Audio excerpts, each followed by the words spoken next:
For our grade 3 and 4 workshops at SuperNOVA, we powered toy cars using hydrogen gas that was created in a hydrogen fuel cell using water, the power of electrolysis, and a polymer electrolyte membrane.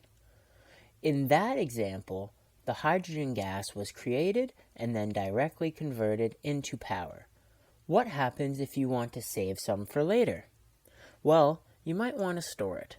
But that is not as easy as storing other sources of energy. Yes, there are certainly some challenges that need to be considered when dealing with hydrogen-powered vehicles. Liquid fuels such as gasoline and diesel have a large amount of energy compared to their density, but hydrogen has even more energy. Now first, what does density mean?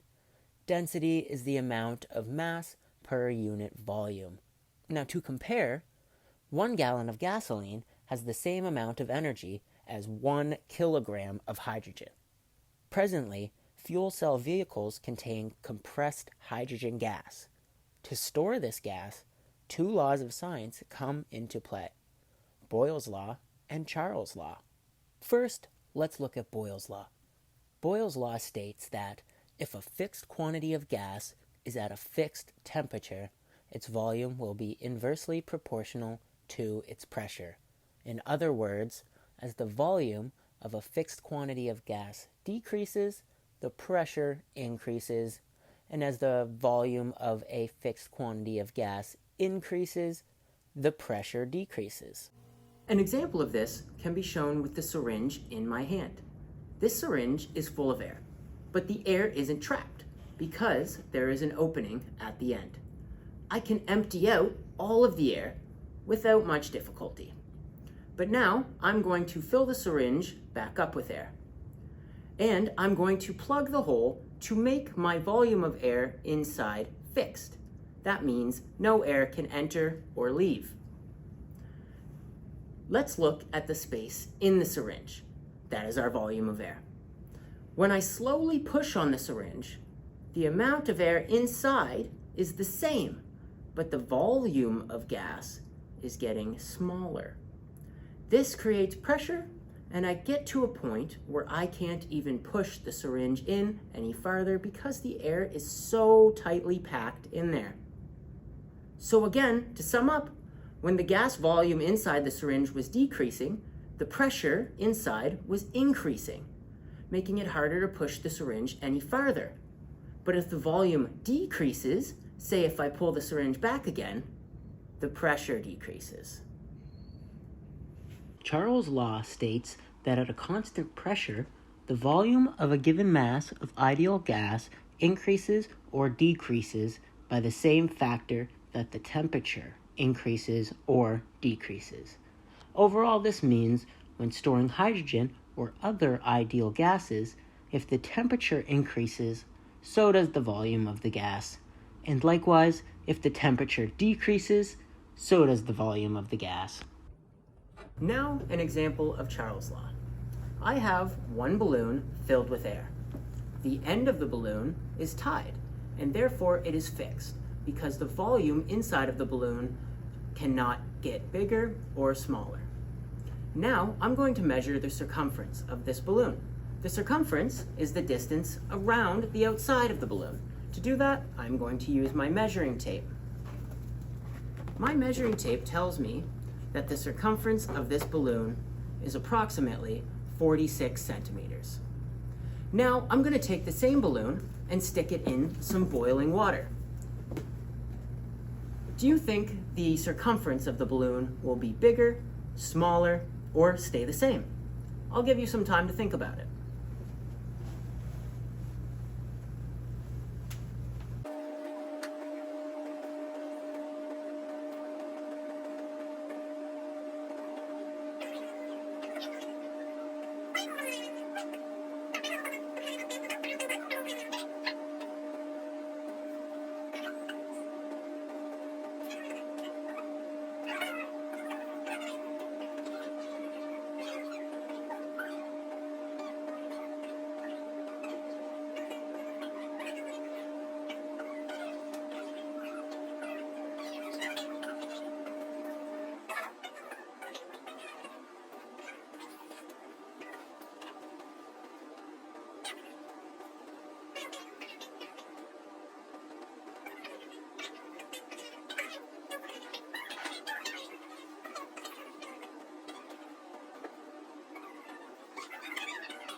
You guessed it, it did expand.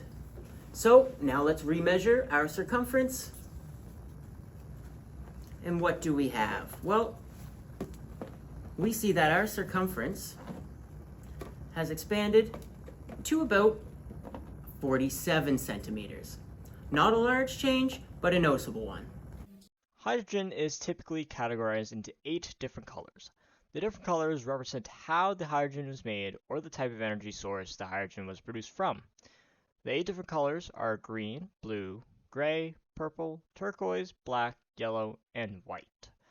Green hydrogen is produced by electrolysis of water, using electricity from the renewable sources such as wind or solar, resulting in zero carbon emissions. Blue hydrogen is produced from fossil fuels, so gray, black, or brown hydrogen, where carbon dioxide is captured and either stored or repurposed. Gray hydrogen is extracted from gas using steam methane reformation. Brown/black hydrogen is extracted from coal using gasification. So on to the next part for this video is how is hydrogen stored? This being liquid hydrogen as well as gaseous hydrogen. So as a reminder that on its own, hydrogen is a gas that has no color, odor, or taste. It is a very simple element because its atom has only one proton in its nucleus. Every element can be broken down into atoms, and the atoms of each element can be broken down into particles. Hydrogen is considered the lightest element since it has only one proton and one electron. We have to take many considerations into account when storing hydrogen, and thus scientists must ask themselves and their colleagues many questions. Some appropriate questions to consider are: what materials must the tank use to store hydrogen on board the vehicle? How will the pressure of hydrogen gas affect the tank's weight? And why is the tank's weight important? Would a storage tank for liquid hydrogen be different from a storage tank for gaseous hydrogen? And how does the temperature outside and inside of the tank affect the volume of hydrogen? And lastly, but not least, what would happen if the liquid hydrogen heated up? Liquid versus gaseous hydrogen. On the left side of the screen, we have a picture of depicting the 3 states of matter. So we have a solid cube of sugar, we have water in liquid state, and we have coffee with some steam, shown representing the gas state. And on the right side of the screen, we can see hydrogen being stored in a rectangle. It would be a vessel, but we can see that gas takes up a lot less space. Liquid hydrogen stored. This liquid hydrogen is stored. This is colorless, odorless, and tasteless. As I said, it requires more space because liquid takes up more space than gas, and this must be kept at cryogenic temperatures. But what do we really mean by cryogenic temperatures? Basically, some gases and liquids can be stored under what it's called cryogenic conditions. Behaving at very low temperatures, hydrogen's boiling point is negative 253.3 degrees Celsius. Therefore, hydrogen must be kept below the boiling point, which at this temperature it is considered to be a cryogenic temperature. Just a reminder that the boiling point is described as the temperature at which any liquid turns into a gas. NASA uses hydrogen fuel in the rockets to launch into space. These rockets require a lot of hydrogen fuel to leave the Earth's atmosphere. Generally, close to when the rocket is launched, the fuel is filled. The hydrogen is in a liquid form for rocket fuel, because you can fit more in the fuel tanks if it is a liquid instead of a gas. This fuel is usually at negative 252 degrees Celsius. To keep the fuel very, very cold and in a liquid form, large tanks like this with a lot of insulation are needed. These tanks also have to be very strong, as the hydrogen will create a lot of pressure within the tank. The red arrows show how the pressure of the hydrogen is pushing outwards, trying to escape the storage tank. The white arrows now represent the force of the tank walls that are pushing on the gas to hold it in. You can imagine it like a balloon that you can find in stores or at fairs. The air inside is like the hydrogen trying to push out of the balloon, while the walls of the balloon are keeping it in like the tank. Gaseous hydrogen stored.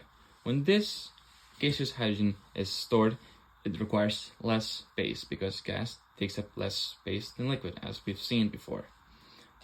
Keep in mind, this gaseous is flammable, so we have to be very careful when storing it.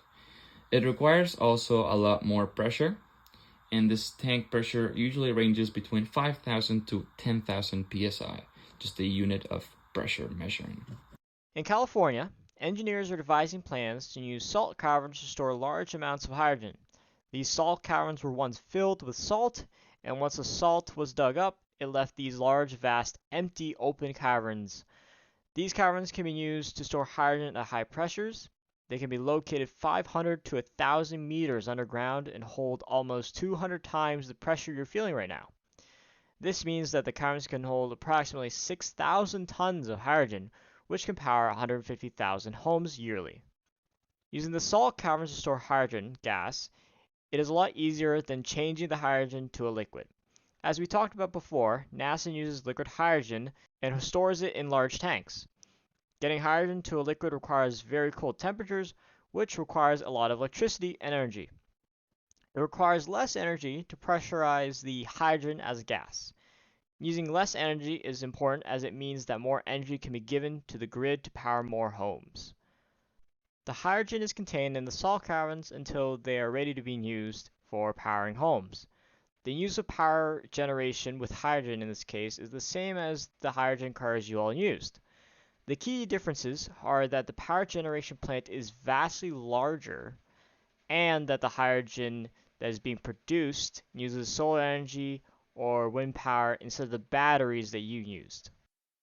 Okay, now we have discussed some of the limitations of storing hydrogen. Let's talk about how it is done and some of the dangers of storing it. So, hydrogen can physically be stored as either liquid or a gas, as mentioned, but as a liquid, hydrogen must be stored at cryogenic temperatures because of the boiling point of hydrogen. At 1 atmosphere, pressure is negative 252.8 degrees. Storing hydrogen as a gas requires very high pressure tanks, and having tank pressure ranges between 10,000 and 5,000 psi, which is sometimes hard to acquire. And lastly, as hydrogen is usually stored and transported in a liquefied state in compressed hydrogen tanks, it is extremely cold. If hydrogen in this state escapes and comes into contact with the skin, it can cause severe frostbite and even loss of extremities. So it is very important that we keep hydrogen stored safely. This concludes the video where you folks learned about how hydrogen is stored. To review, in this video, we talked about Boyle's Law and Charles' Law, and showed a demonstration of how it works and how it affects the storage of hydrogen. We then went into how hydrogen is stored through various techniques, such as lowering the temperature of the hydrogen to get it to a liquid state, or pressurizing it in large volumes of a gas. When we went on to show some real-life examples, such as how NASA uses liquid hydrogen to propel their rockets into space and how they store it in large quantities. Thank you for listening and watching this video. We hope you enjoyed it.